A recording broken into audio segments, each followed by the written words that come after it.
सर्वविस्वन्यस्तपादपद्मायते वामहस्तालोलवेदशास्त्रायते ज्ञानसूर्यायते दत्तरूपायते श्रीवेणुगोपालकृष्णाय वन्दनम् श्रीवेणुगोपालकृष्णाय वन्दनम् श्रीवेणुगोपालकृष्णाय वन्दनम् శ్రీ దత్తస్వామి వారి దివ్య సందేశము. గణేష చతుర్థి నాటి దివ్యవాణి. శ్రీ దత్తస్వామి వారు మా దంపతులకు అనుగ్రహించిన దివ్య ఉపదేశామృతము ఇది. శ్లోకం: ఇంద్రియాదీనాం అగ్రాహ్యం బ్రహ్మ కించిత్ గ్రాహ్యం ఆశ్రిత్య విద్యుత్తంత్రీవ అద్వైతం వర్తతే.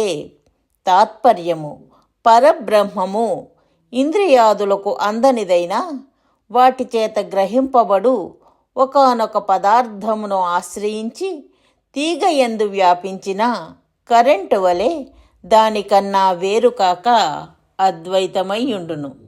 శ్లోకం: ఇహ చేదవేది దధ సత్యమస్తి నచేది హావేది మహతీ వినష్టి అని శృతి. ఈ సత్యమును గ్రహించి మనుష్య శరీరమును ఆశ్రయించిన పరబ్రహ్మమును బ్రహ్మముగా గ్రహించి ఉపాసించిన వారై కూడా వారు మరలా తమ శరీరముతో సమానమైన మనుష్య శరీరము గల నరావతారునిపై గల మాత్సర్యముతో అద్వైత భావమును వదలి మరలా ద్వైతముగా చూచి అపార్థము చేసుకొని ఆ నరావతారుని అవమానింతురు. ఇదే గీతలో శ్రీకృష్ణ భగవానుడు చెప్పిన సత్యము. అవజానంతి మాం మూఢా మానుషీం తనుమాశ్రితం పరం భావమజానంతో మమ భూతమహేశ్వరం. తాత్పర్యము: నా పరతత్వమును తెలియని మూఢులు సర్వభూతములకు ప్రభువును మానవ దేహమును ఆశ్రయించిన నన్ను అవమానించుచున్నారు. మనుష్య శరీరమును ఆశ్రయించిన పరమాత్మను గ్రహించిన వాడే నిజముగా పరమాత్మను పొందుచున్నాడు. ఇంతకన్నా వేరు మార్గము లేదు. కాన అట్టి నరాకారమును త్యజించినవాడు మహానాశనమును పొందుచున్నాడు.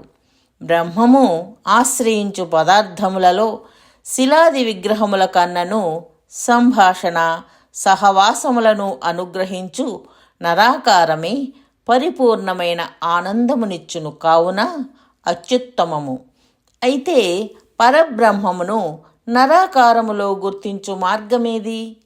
బ్రహ్మమును గుర్తించుటకు అష్టసిద్ధుల ప్రదర్శనము ప్రధానము కాదు.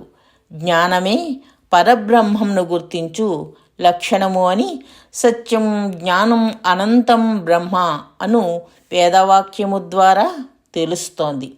జ్ఞానసాగరము ముందు అష్టసిద్ధులు అల్పాది అల్పములు. మండన మిశ్రుడు, సురేశ్వరులు, శ్రీ శంకరులను పరబ్రహ్మముగా గుర్తించి జీవితాంతము శిష్యుడై సేవించుటకు కారణమేమి? అష్టసిద్ధుల ప్రదర్శనమా? కాదు కాదు. ఆనాడు మండన మిశ్రుడు ఆబ్దీకము పెట్టుటకు జైమిని వ్యాస మహర్షులను ఆమంత్రణము చేయునప్పుడు శంకరులు మూసియున్న ఇంటి తలుపులలో నుండి లోనికి ప్రవేశించుట అష్టసిద్ధుల ప్రదర్శనమే కదా.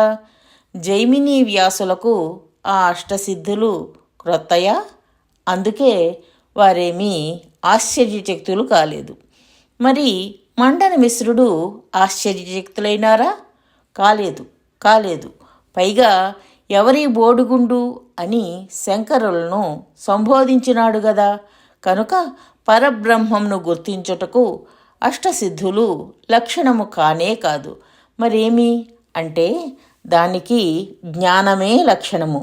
మండన మిశ్రుడు శ్రీ శంకరులతో 21 రోజులు నిర్విరామముగా జ్ఞాన చర్చ చేసి ఆనందించి పరవశుడై జైమిని వ్యాసులు భేష్ భేష్ అనగా ఆ జ్ఞాన సముద్రములో మునకవేసి శంకరులను పరబ్రహ్మముగా గుర్తించి శిష్యుడై సన్యసించి సురేశ్వరాచార్యులుగా జీవించి ఉన్నంతకాలము శిష్యుడై సేవించి తరించారు. కనుక జ్ఞానమే పరబ్రహ్మమును గుర్తించుటకు నిజమైన లక్షణము. 28/8/2001 రాత్రి 10:30 గంటలకు విశ్రమిస్తున్న శ్రీ దత్తస్వామి మా దంపతులను మందలిస్తూ ఇలా వచించారు. నాయనలారా, ఏమిటి? మిమ్ము నేను పైమెట్టులో కూర్చోపెట్టి జ్ఞానసాగరమును అందిస్తూ ఉంటే ఇంకా మీరు ఈ అష్టసిద్ధుల ప్రదర్శన కోసం తాపత్రయపడుతున్నారేమి? కోట్ల విలువ గల జ్ఞానము అందిస్తూ ఉంటే 10 పైసల వంటి అష్టసిద్ధులకు తాపత్రయపడతారేమి? అందుకే మీరు ఎంత చెప్పినా ఎన్నిసార్లు కోరినా మీకు ఈ 10 పైసల విలువ చేసే అష్టసిద్ధుల ప్రదర్శనం చేయటం లేదు. కనుక జ్ఞానాన్నే ఆశ్రయించి తరించండి అని ముందు రాత్రే హెచ్చరించి మందలించారు స్వామి. తెల్లవారింది. వినాయక చవితి ఉదయం. స్వామి దివ్యవాణిని అనుగ్రహించారు. ఎంతటి అద్భుతం! మధ్యాహ్నం శ్రీ దత్తప్రభువులు శ్రీ దత్తగణపతి రూపంలో మా భిక్షలందుకుని మమ్ము ధన్యుల చేశారు. శ్రీ దత్తస్వామిలో శ్రీ దత్తగణపతిని స్పష్టంగా దర్శించి మాకు తెలియపరచి మమ్ముల ధన్యుల చేశారు సీతమ్మ గారు. ఎంతటి అద్భుతం! కనుక దీని సారాంశమేమి? అష్టసిద్ధుల ప్రదర్శనము వల్ల కాదు, జ్ఞానము వల్లనే పరమాత్మను గుర్తించాలి.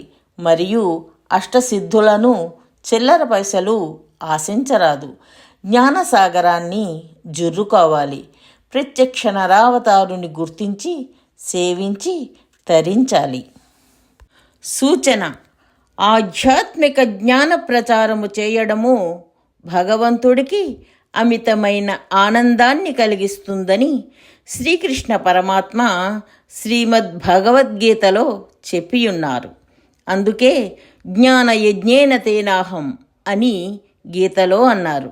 మనకు ఆధ్యాత్మిక జ్ఞానము శాశ్వతమైన సంతోషాన్ని కలిగించటమే కాక ప్రపంచంలో శాశ్వతమైన శాంతిని కూడా నెలకొల్పుతుంది.